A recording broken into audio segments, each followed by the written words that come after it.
E aí, pessoal, tudo certo? Olha só, o Ministério da Aula adverte. Isso aqui não é uma aula para dar detalhes dos conteúdos, tá? Eu vou passar aqui uma revisão de coisas básicas que você tem que saber deste assunto que é este vídeo, tá? Um direcionamento para quem não é meu aluno, tá? E está assistindo esse vídeo de algum lugar. O que eu faço aqui é pegar as habilidades específicas que você tem que saber sobre aquele assunto e eu vou dando direcionamentos, né, para você lembrar se você sabe ou não sabe. Então, assim, é muito mais uma aula de direcionamento de habilidades sobre o assunto do que de fato uma aula falando do conteúdo. Então, claro, vou falar do conteúdo, mas é muito mais sobre as habilidades que você tem que ter com relação a este conteúdo. Beleza? Ah, outra coisa também, eu dou aula para alunos de ensino Fundamental 2, né? Na verdade, Fundamental Anos Finais, que mudou o nome agora, né? Fundamental Anos Finais e Ensino Médio. Então não é, tá, um nível acadêmico de discussão que eu estou querendo trazer aqui, tá bom? Agora, sem mais delongas, bora pro vídeo. Até já!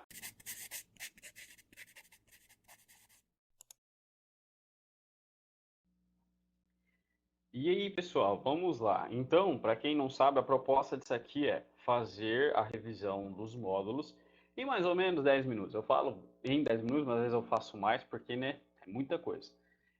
10 minutos por módulo, sem corte, sem edição. Eu falo isso sempre, que é para você entender que não é fácil. Eu erro aqui no meio, mas eu não edito. Então vamos lá. E também porque facilita o meu trabalho, né? Tem o sexto, sétimo, oitavo, nono, se eu ficar fazendo tantos vídeos assim, edição para tudo, dá um problemão. Então, se você achar que tem alguns erros, que você, né, não vai gostar, então eu já peço para você ter um pouquinho mais de compreensão. Vamos lá, né? Estou aqui perdendo tempo, enrolando. Primeira habilidade, vou começar pelo módulo 5. Nós temos, estou aqui com a minha apostila digital, então vou olhar aqui para baixo e vou olhar para vocês. Descrever os processos de formação e consolidação das monarquias e suas principais características, com vistas à compreensão das razões da centralização da política. Muita coisa essa habilidade, né? Mas ela é mais simples do que parece. Você tem que entender, você tem que saber quais são as monarquias que a gente está trabalhando nesse processo de história moderna. Então a gente vai falar basicamente de quatro principais neste contexto, que nós temos Portugal, Espanha, França e Inglaterra, e entender que cada uma teve o seu momento de formação de nação. Portugal e Espanha aconteceu primeiro, por conta da Guerra de Reconquista, aquele processo de expulsão dos islâmicos e tudo mais. E a França e a Inglaterra aconteceu depois a formação, por conta da Guerra dos 100 Anos, e a Inglaterra a questão da Guerra Civil, da Guerra das Duas Rosas. A habilidade basicamente quer que você entenda as características e os motivos pelos quais cada um, né, cada país virou país. De uma forma bem simplificada para você entender, tanto os portugueses quanto os espanhóis achavam que conseguiriam vencer os islâmicos por meio da unificação da monarquia. Por quê? Porque uma monarquia unificada consegue organizar melhor o seu exército e assim por diante. Então, tanto Portugal quanto Espanha, a motivação que você tem que manter na sua cabeça é a expulsão dos islâmicos do território da Península Ibérica. Portugal, desculpa, a Inglaterra e a França, por exemplo, já tem um processo diferenciado. Elas travam a guerra entre elas mesmas, que é a Guerra dos 100 Anos. E aí, a ideia é que tanto a Inglaterra quanto a França, tendo um território unificado, vou conseguir fortificar o meu exército, vou conseguir vencer o meu inimigo, né? A França tentando vencer a Inglaterra tentando vencer a França.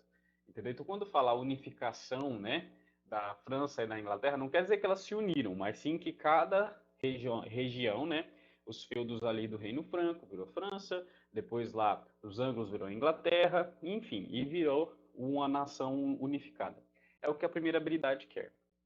A segunda habilidade nós temos compreender o conjunto de medidas políticas e econômicas por parte do Estado. Eu não costumo ficar falando muito sobre políticas econômicas para não bugar muito a sua cabeça. Lembra assim, então a gente vai falar de PEC, política, economia e cultura. Aqui a gente está falando do P e do E, da política e da economia. Puxa uma setinha para quem está acompanhando com a apostila, que é meu aluno, claro, né? Vai puxar aquela setinha famosa, vai escrever algumas coisinhas rápidas. Se você não está fazendo com a apostila, escreve aí no seu mapa mental, no jeito que você estiver fazendo.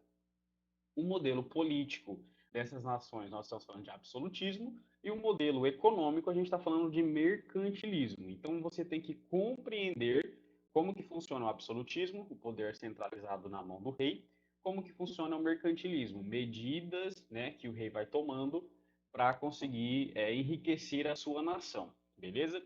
Para quem é meu estudante, quem é meu aluno, lembra da musiquinha, né? O começo da música fala assim, ó, dentro do Estado moderno, o poder já é do rei, absolutismo, tá? E aí? E por isso, para enriquecer, adotou regras, vou lhe dizer quais são essas regras. É o mercantilismo. Aí vamos para a próxima habilidade que eu continuo a musiquinha. Aí fala assim, ó, conhecer alguns importantes princípios do mercantilismo. Aí vamos para a musiquinha de novo. Metalismo, ouro e prata e a colonização. A balança é favorável, protecionismo, eis a lição. Esse rei absoluto monopólios concedeu à burguesia, sua aliada, mesmo explorada, enriqueceu. Então, só nessa musiquinha você tem 5 princípios básicos do mercantilismo, que eu não vou conseguir esvaziá-los agora. O que eu quero dizer com esvaziá-los? Eu não vou conseguir conceituar todos agora, tá? Você vai ter que pegar a sua apostila, para você que está sem apostila porque não é meu aluno, vai ter que procurar na internet, mas esses são os princípios básicos do mercantilismo, né? O metalismo, a colonização, de forma bem simples. Metalismo, acumular metais preciosos, como ouro e prata. A colonização, a colônia, ela é essencial no processo de mercantilismo porque ela provê matéria-prima gratuita, né, para as estações europeias. Deixa eu ver o que mais falou. O monopólio, que é a ideia de você ter exclusividade sobre a, a produção, né, de alguns artefatos, né, que a burguesia tem esse privilégio que ela consegue comprar essas cartas para monopólio. A burguesia ela é explorada nesse processo, mas ela está ali juntinho com o rei absolutista, então facilita bastante coisa. Balança comercial favorável, que é a ideia de que a nação ela tem que vender mais e comprar menos. E aí muitos alunos às vezes ficam, professor, mas e a colônia? Porque Portugal, por exemplo, né, importava muitas coisas, né, que vinha da América. Por isso que eu não gosto de ficar usando muito o termo importação e exportação. Mas nesse contexto, tá? Mais para frente a gente fala mais aprofundadamente. Mas entenda assim, que a matéria-prima que vem da colônia, ela vem de forma gratuita. Então ele não está de fato comprando. Ele está importando, mas não é uma compra, entendeu?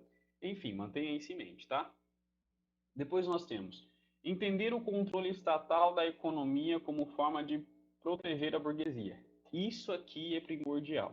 Porque lá as próximas habilidades vai falar sobre o distanciamento da burguesia com relação ao rei e o nascimento do capitalismo. Então você tem que entender que o mercantilismo, você tem sim uma junção entre o Estado, né, representado ali na figura do rei, e a burguesia, que estão ali juntinhos no processo de mercantilismo. É o rei que concede vários privilégios para a burguesia, para que ela enriqueça e, consequentemente, enriqueça o seu país. Mas você tem que entender que no módulo 6 a gente vai falar um pouquinho mais aprofundado, que ao longo desse processo, né, entre o século, vamos colocar aí, o século XV e o século XVIII, esse processo, né, não vou editar, esse, essa aproximação entre o rei e a burguesia vai ficando um pouco riscada, vai ficando um pouco complicada, porque a burguesia começa a enxergar umas coisas além do que aquele contexto deixava ela enxergar. Vamos para a próxima habilidade que você vai entender. Ó, compreender a origem dos problemas entre a burguesia e o rei. À medida que ganhava poder econômico, a burguesia defendia sua independência com relação ao Estado. Basicamente, você tem que entender. Lembra que isso é um resumo, gente. É bastante coisa ao mesmo tempo, mas só para aquele momento que você está assim, ó, próximo da prova, para você lembrar rapidamente. Lembra que a burguesia, ela é nascida, ela é oriunda do terceiro estado.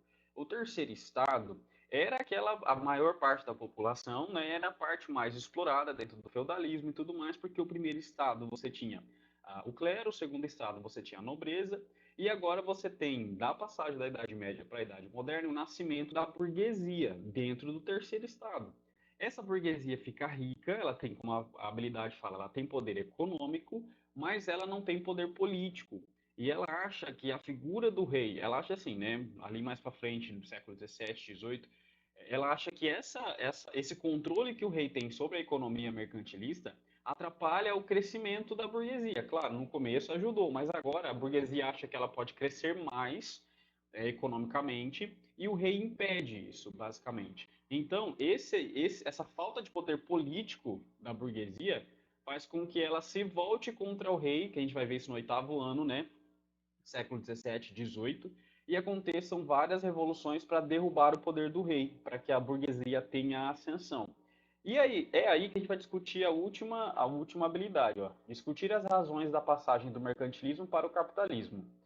Lembra que a gente viu na apostila? Quem é meu aluno viu com a apostila. Se você não viu com a apostila, procure aqui os tipos de capitalismo aqui no YouTube, ou enfim, fale com seu professor, a sua professora, tenha essa discussão, que eu tenho quase certeza que vocês já tiveram essa discussão.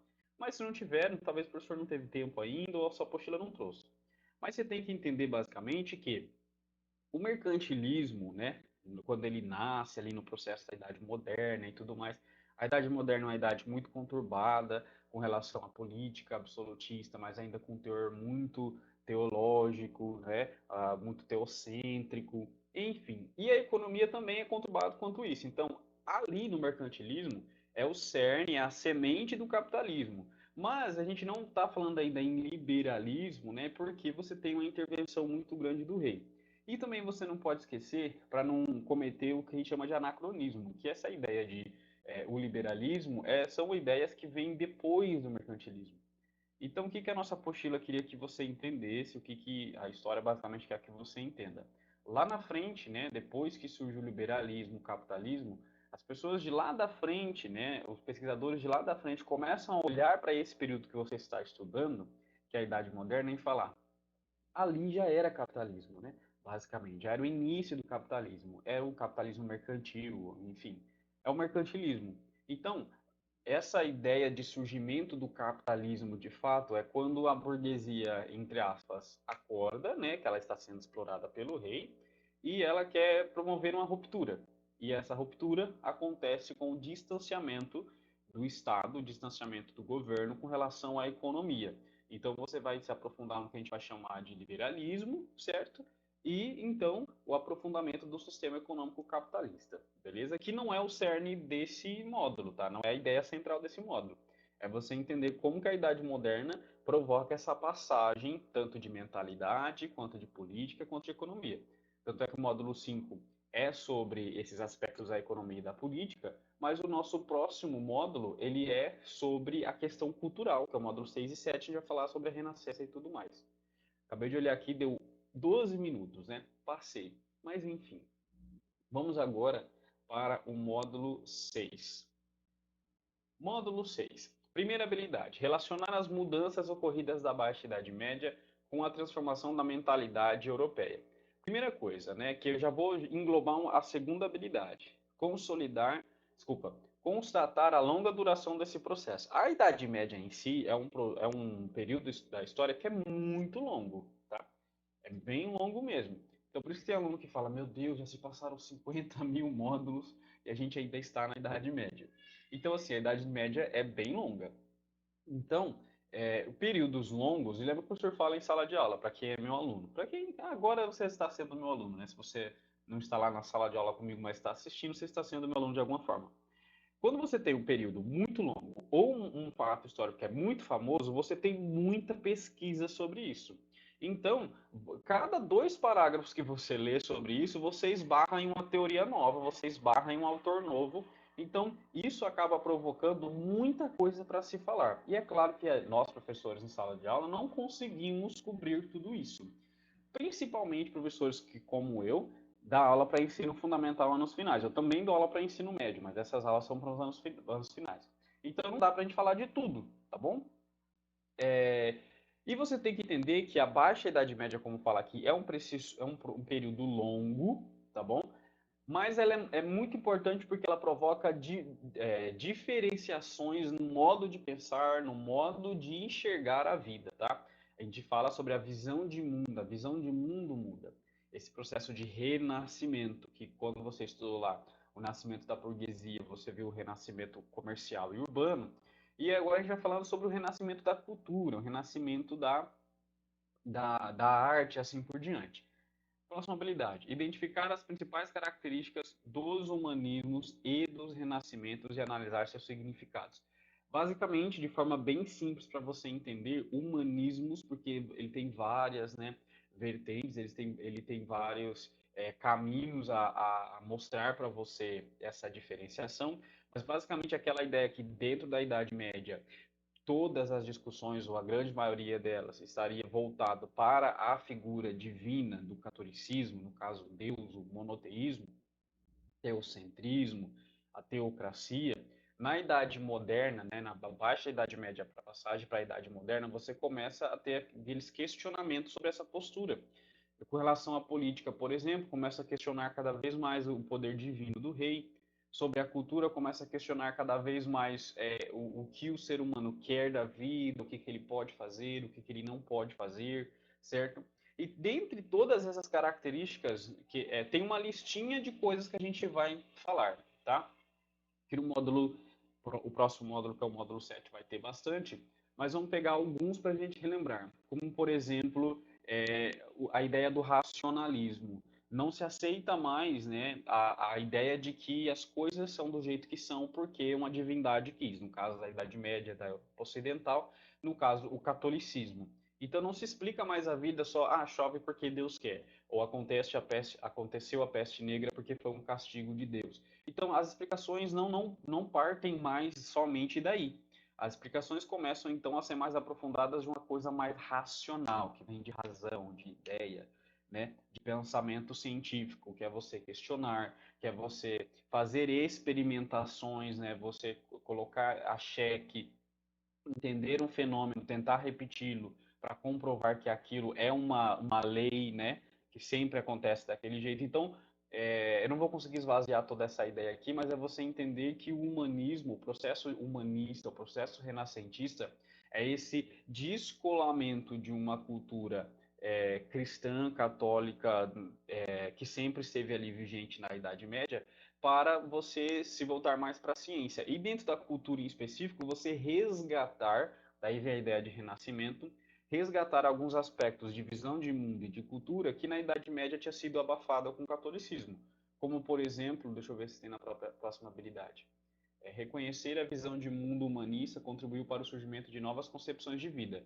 Como, por exemplo, a própria mitologia, né, não vai ficar mais pautada somente a mitologia cristã. Você tem abertura para não ter mitologia, ou seja, não acreditar em divindades, ou você resgatar mitologias como, por exemplo, a mitologia grega, a mitologia romana, porque tem muito essa pegada, essa ideia de resgate da cultura clássica, né, até nas obras de arte. Lembra-se a exposição do corpo, a questão das curvas do corpo, dos músculos, até não somente na questão da anatomia, né, do próprio corpo físico, mas também na mentalidade. O que é encarado como um pecado na Idade Média começa a ser questionado na Idade Moderna e não é mais mostrado tanto quanto pecado assim. A questão do hedonismo, lembra-se que é a valorização da satisfação, do prazer, não só o prazer sexual, mas também a satisfação intelectual, a satisfação do momento agradável, não ficar somente na ideia de penitência da Idade Média, na ideia de sofrimento, que é o seu sofrimento que te eleva ao reino dos céus, mas o humanismo vai trazer essa quebra. Bom, é só para você refrescar a sua mente, tá? Eu não consigo esvaziar todo este conteúdo aqui. Quem é professor de história sabe que tudo isso, né, você jogar tudo isso nesse tempinho tão curto é bem arriscado, né, porque você acaba caindo na generalização das coisas, mas é o que eu consigo fazer para você agora, meu estudante que está acompanhando. Entender que a Renascença provoca todas essas mudanças para a Idade Moderna. A ideia de um entendimento de mundo muda bastante. Vamos ver se a gente tem o próximo aqui, que é o 7. Na 7, quem é meu estudante sabe que no módulo 7 a gente analisou bastante obras de arte. Foi nessa aula que nós fizemos uma ligação ali com a aula da professora Cristiane, de arte. Então a gente teve uma aula interligada. Nós juntamos as duas salas, né? Enquanto ela estava em um sétimo, eu estava no outro. Nós juntamos as duas salas para falar sobre as obras de arte da Renascença. Primeira habilidade: analisar os fatores que contribuíram para o surgimento do renascimento cultural na Península Itálica. Eu vou ser bem cirúrgico, bem rápido, só para você manter essa ideia na cabeça e lembrar. Itália, basicamente, é o berço do Renascimento, porque você tem uma conexão muito grande com os aspectos da cultura clássica, né, dos gregos, romanos, porque Itália, né, Roma ali fica na Itália. Você tem também a questão de um questionamento mais direto com relação à Igreja Católica, porque você tem ali o centro da cultura católica sendo na Itália, então tem vários aspectos que levam a essa ideia do porquê que a Itália é o berço do Renascimento, tá? Os sábios, né, bizantinos e tudo mais. 2. Relacionar a intensa atividade comercial na região com a prática do mecenato. De forma resumida, mecenato, patrocínio, né?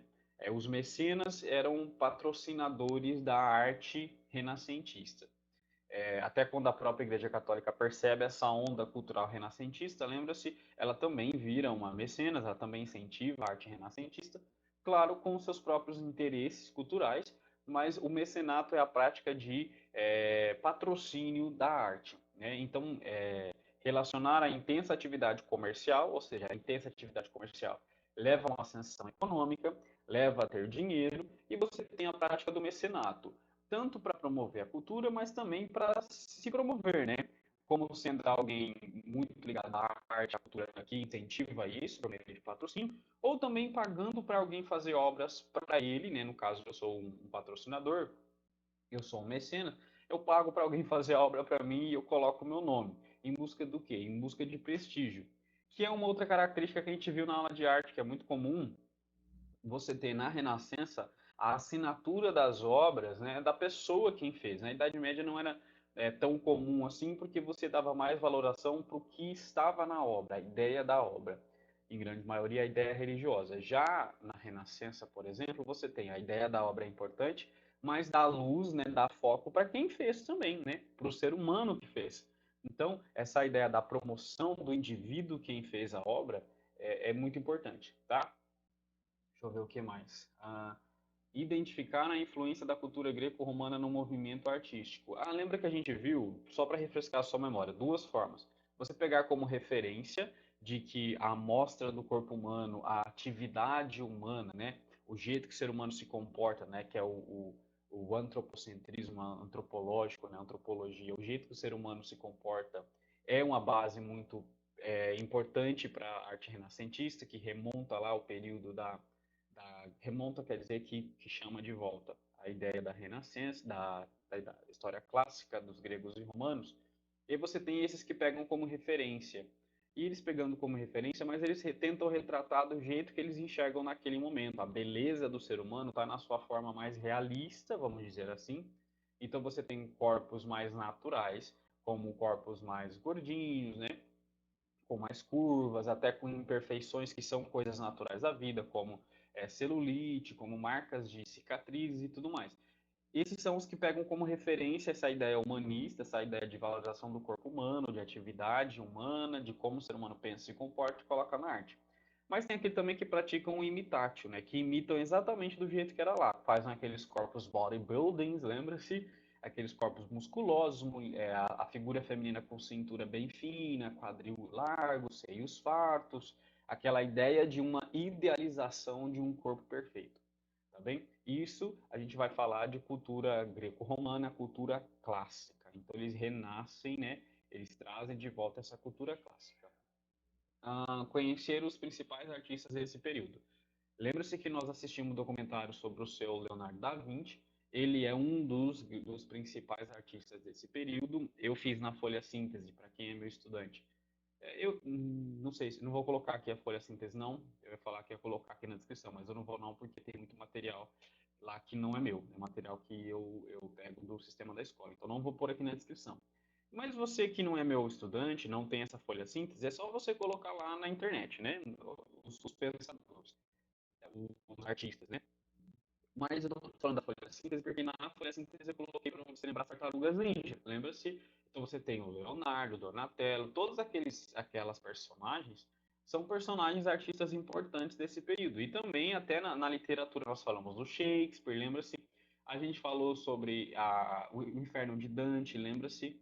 Enfim, Basicamente é isso. Bom, eu espero que eu tenha facilitado. Ah, não se esqueça, né, para quem vai fazer prova, para quem está aqui por causa da nossa prova. Em história, a gente sempre coloca muita obra de arte para você analisar, né? Porque a obra de arte não é só uma figurinha ilustrativa, lembra-se? Uma figura, uma foto, alguém fez, então tem uma intencionalidade. Então, certamente tem muita análise de imagem, muita análise de fotos. No caso aqui, né, de pinturas e esculturas e tudo mais. E esse módulo 7, como especificamente a gente fez com a professora de arte, na linguagem professorês, quem é meu aluno sabe essa brincadeira que eu faço. Na linguagem professorês, você acha que vai ter obra de arte para você analisar? É claro ou é com certeza? É isso. Ó, resumi 3 módulos em 24 minutos. Se você for dividir aí, dá menos que 10 minutos para cada um. Tá bom, né? Até a próxima. Tchau.